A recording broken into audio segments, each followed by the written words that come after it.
Thank you, Mr. Speaker, esteemed members, and distinguished colleagues, ladies and gentlemen, magandang hapon po. Today, I stand before you with a heart full of resolve and a voice echoing the collective sentiment of this august chamber in the midst of Senate's accusations and confrontational stance.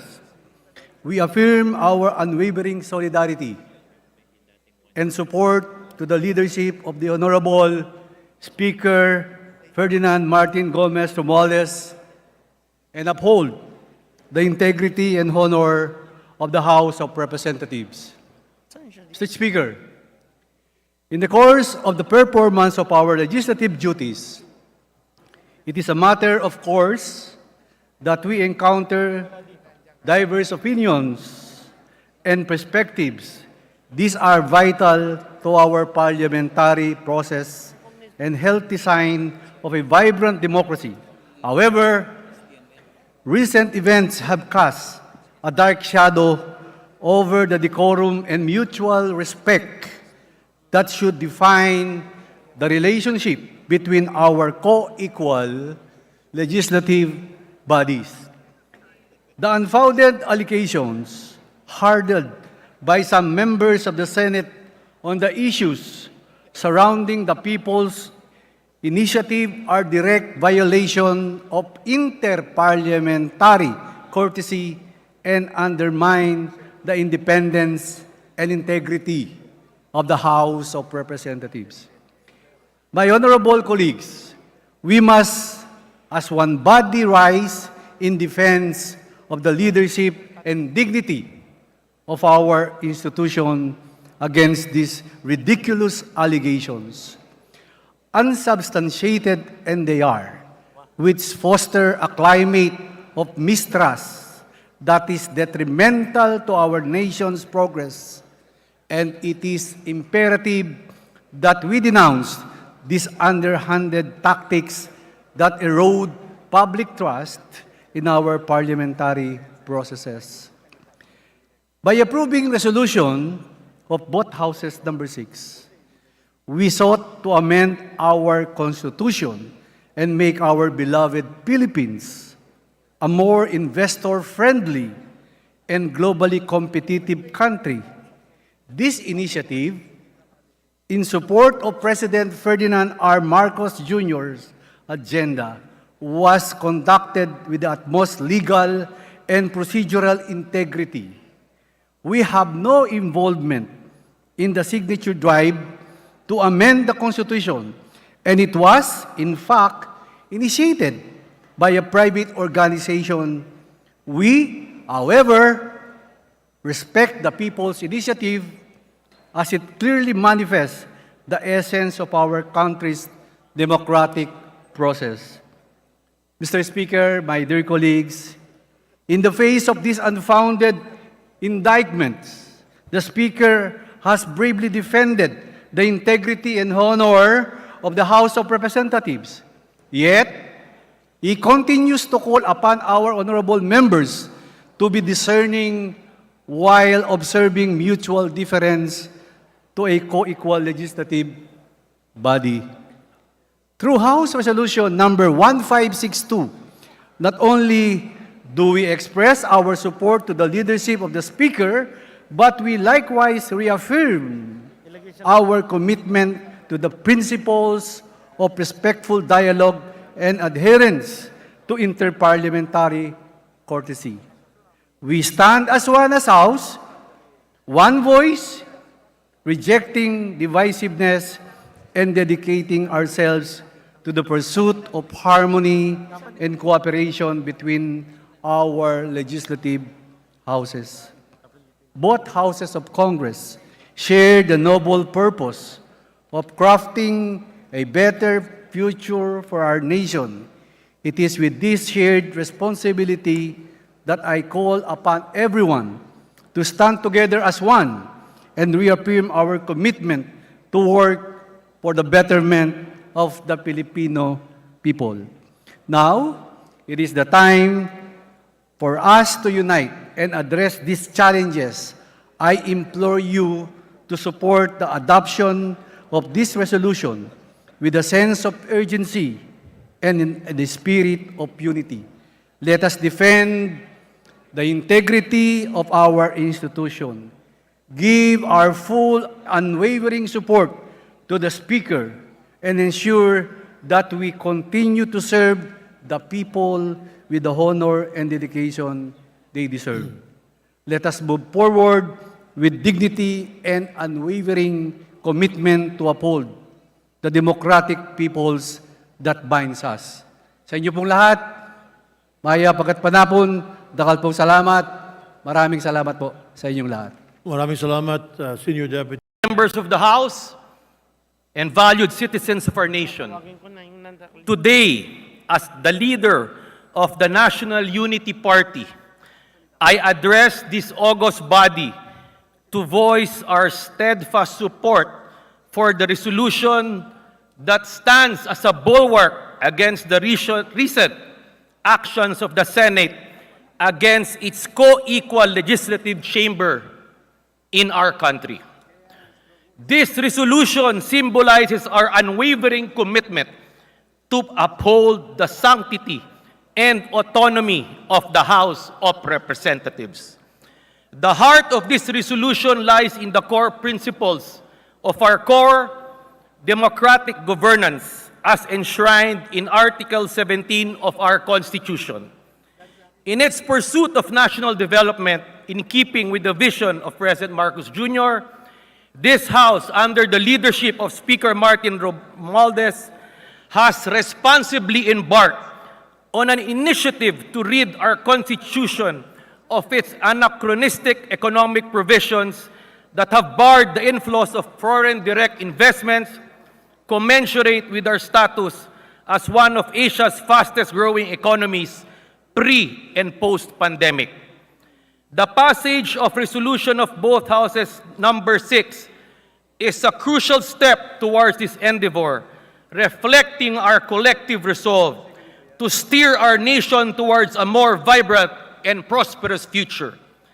As this happened, our country witnessed the initiative by people's organizations and civic groups endeavoring to gather public support for constitutional amendments.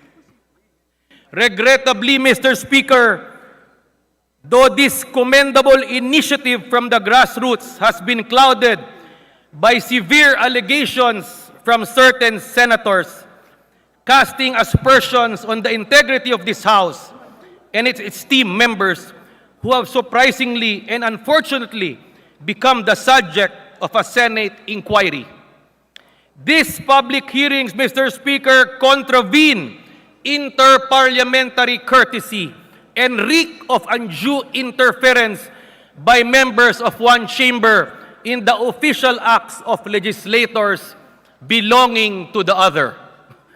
In a bicameral setup, such as what we have in the Philippine Congress, respect, civility, and decorum among members of both chambers forbid legislators belonging to one body to be investigating those of the other, and more so when there is actually nothing to investigate about such peers. There is no room for such a breach in the spirit of bicameralism, as members of the Senate and the House are co-equals in our national legislature. Co-equals, Mr. Speaker. The NUP, while championing transparency and the ethos of accountability, believe that the approach adopted by senators exceeds the bounds of constructive scrutiny and ventures into the realm of undue disparagement.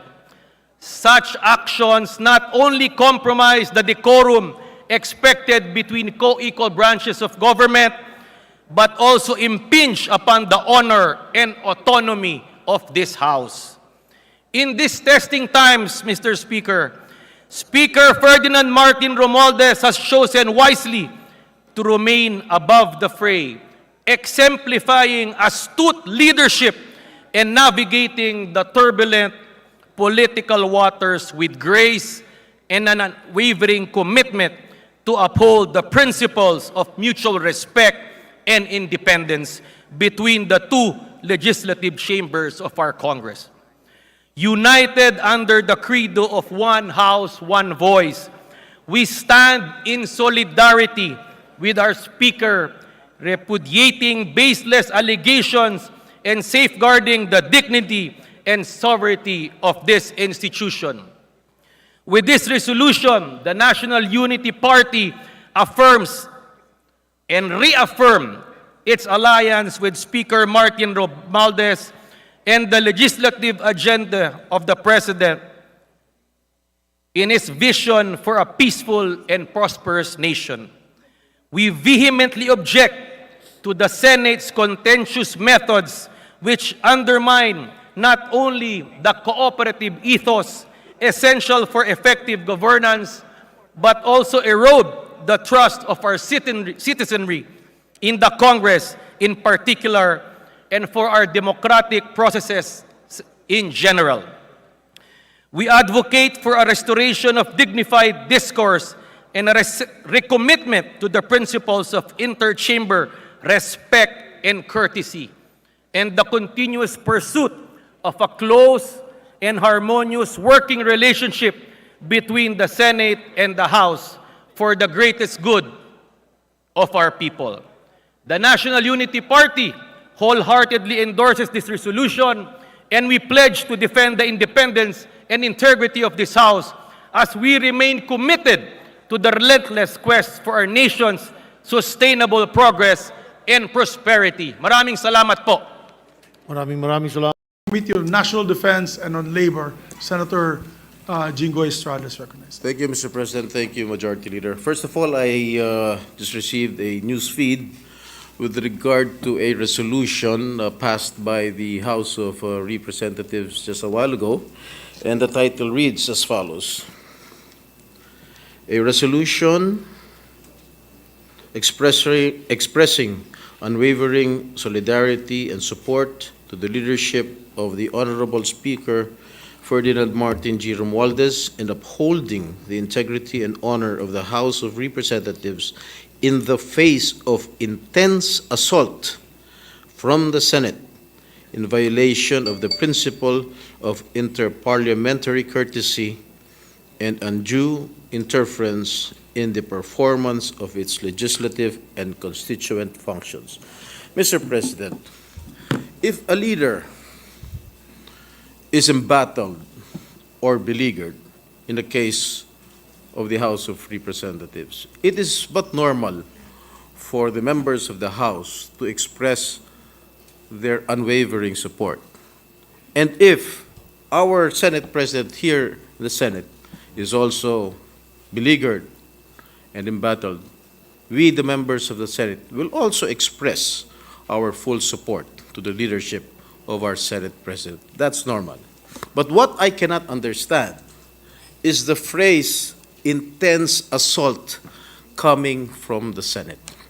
I've been a defender of this institution for more than a decade, and I love this institution. But what I cannot accept is that the title of the resolution is there, intense assault. May you please enlighten me with the definition of intense assault, Mr. President? Because as far as I know, as far as I can remember, if my memory serves me right, there was no direct assault coming from the Senate and towards any member of the House of Representatives. Maybe the minority floor leader can enlighten me with the definition of intense assault. And just a minute.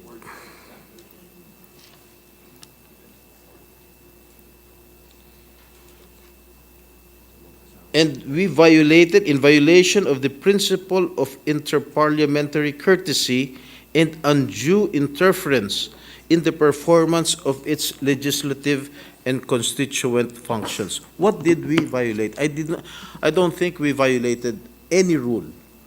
I don't think we violated the interparliamentary courtesy, because we have always observed it from the very start, Mr. President. And I think this resolution is an affront to the Senate as an institution, Mr. President.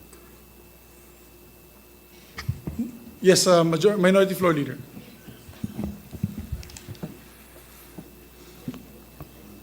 Just to respond to the manifestation of our brave and honorable colleague, Senator Estrada, who has always been, I've noticed that, yes, he always rises to support this institution or a member of this institution, Mr. President.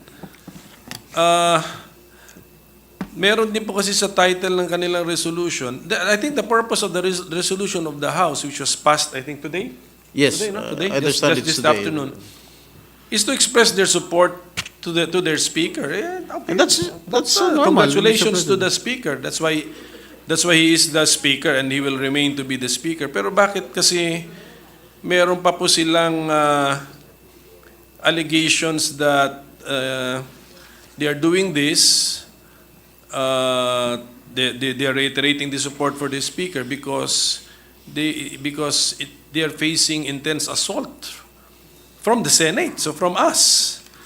Tapos in violation of the principle of interparliamentary courtesy and undue interference in the performance of its legislative and constituent function. So, as I understand the title, dalawa pong accusations sa Senado is tatlo, lagyan na natin tatlo. There's an intense assault coming from us and then we are violating interparliamentary courtesy and we are unduly interfering in their performance of legislative and constituent functions. Masarap po sana hindi na ito patulan pero nasa title pa eh. So, that means they really believe this, Mr. President. So, I do not know what the House is after. And then meron pa po sila sa isang whereas clauses nila. I just failed to count kung what number this is, no? Ito na lang po. Whereas on January 30, 2024, the Senate conducted an investigation without a clear legislative purpose, specifically directed at discrediting the Honorable Speaker Ferdinand Marcos G. Romualdez and the House of Representatives. Ngayon, di ba po, Mr. President, when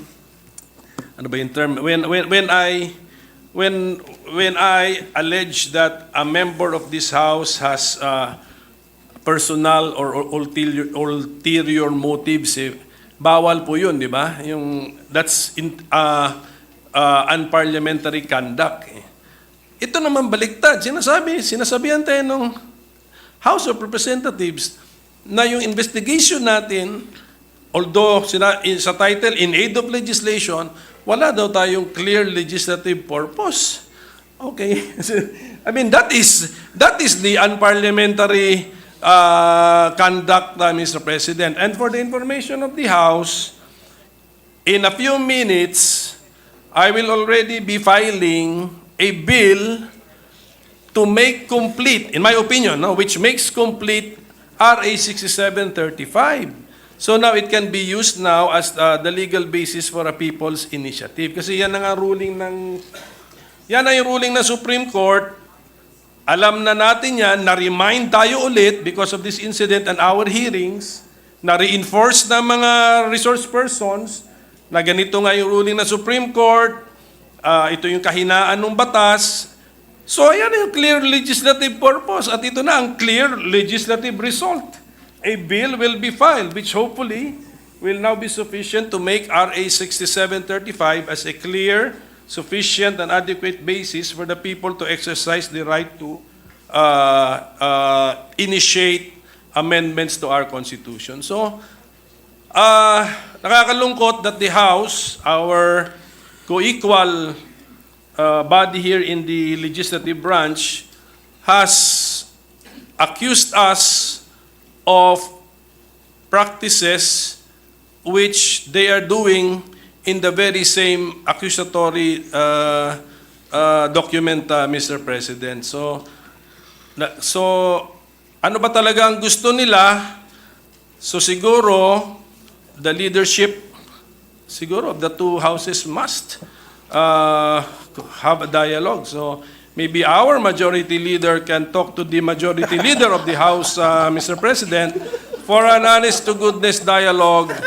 Ano ba talaga ang gusto nila? Kasi the document, pagbasahin mo, it betrays something. They want something which they seem not to be able to state properly and directly, Mr. President.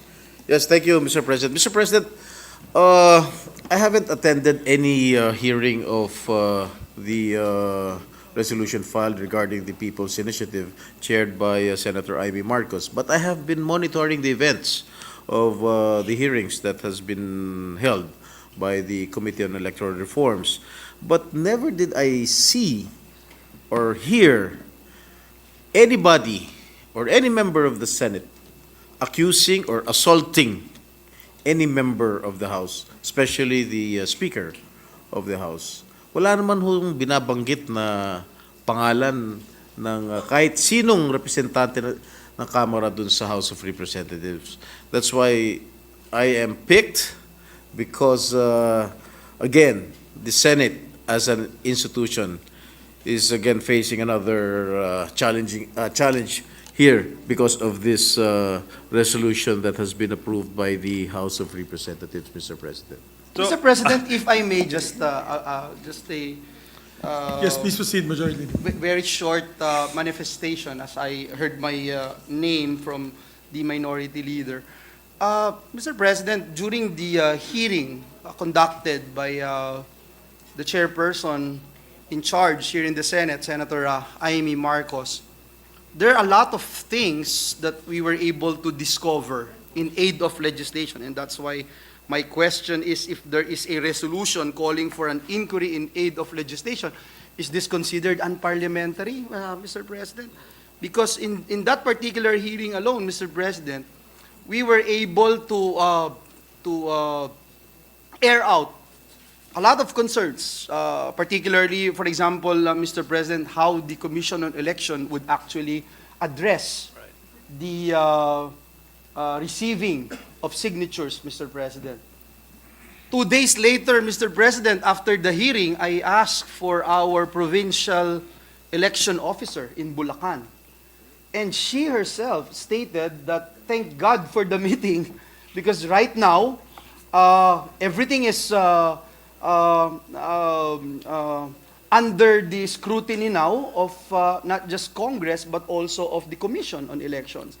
For example, Mr. President, there was a time for a long period of time that the members of the Commission would say that it is just a ministerial duty for them to receive the signatures. And then all of a sudden, the NBank came up with a resolution saying, stop receiving, suspend the receipt of all these signatures. And so, what is it, Mr. President? Is it really ministerial? Is it discretionary? And now, during the hearing, it came about that COMELEC has been issuing certification. Tama. The Annex B came out. And so I asked, Mr. President, why are we issuing certification? I thought it's just a ministerial duty. Now, you're certifying. Now, the word certification means you are doing something. It's not just receiving, not just a ministerial duty. You are certifying. Now, the question, the million-dollar question is, how do you certify? How do you certify? And it appears there's no basis on how the Commission would certify these documents, Mr. President. Don't you think it's helpful, Mr. President? I think it's very helpful. Now, on the part of this representation as a member of this august chamber, it bothers me, Mr. President, that our co-equal House, with the House of Representatives, would accuse the Senate of coming up with this so-called intense attacks, Mr. President. Intense attacks. I've been a member of Congress for quite some time, 9 years in the House of Representatives. I've never heard of any resolution like this, Mr. President. I am not going to file a resolution here in the Senate to congratulate our Senate President and tell him, Mr. President, we are all behind you. Or Senator Marcos, we are all behind you. I don't need to do that. Why? May isang salita. Ang mga senador, may isang salita. Hindi natin kailangan yon, Mr. President.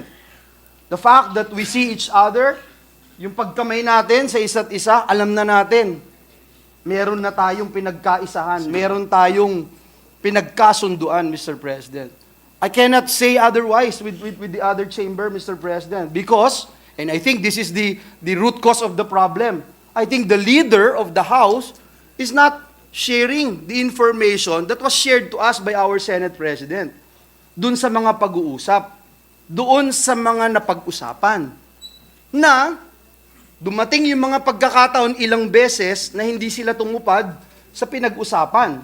At ngayon, binibigyan pa tayo ng deadline nung isa, kung sino man yun, kung anong gagawin ng Senado. Tayo ba'y utusan dito, Mr. President? Tayo ba ay basta susunod na lamang kahit kanino? Mismong presidente ng Pilipinas, hindi ko narinig na sinabihan ang ating Senate President. I was there, Mr. President, during the meetings. Hindi ko kailanman narinig ang Pangulo ng Pilipinas at sabihin sa atin na ganito lang, dapat ganito yung timeline nyo, tapos na kayo, etc. And we are even talking about the soul of our nation. Mr. President, I take offense as I join the gentleman from San Juan in raising this particular issue. Thank you, Mr. President. Thank you, So, Mr. yes, President. Mr. President, itong panawagan ko po, Mr. President, na although this representation will soon file my own bill to improve 6735, because I filed also a bill in the 17th Congress, so medyo familiar na po yung opisina ko sa topic and we're ready with our own version. But I think our committee must continue and finish the work, Mr. President, and file a committee report, ano talagang findings, and then if there is also a bill coming from the committee, i-file na rin po natin yon. So it's without prejudice to my own, to the bill which I am filing soon, Mr. President. So let's finish the hearing in aid of legislation to its logical conclusion. That is my call to this body and to the committee, Mr. President.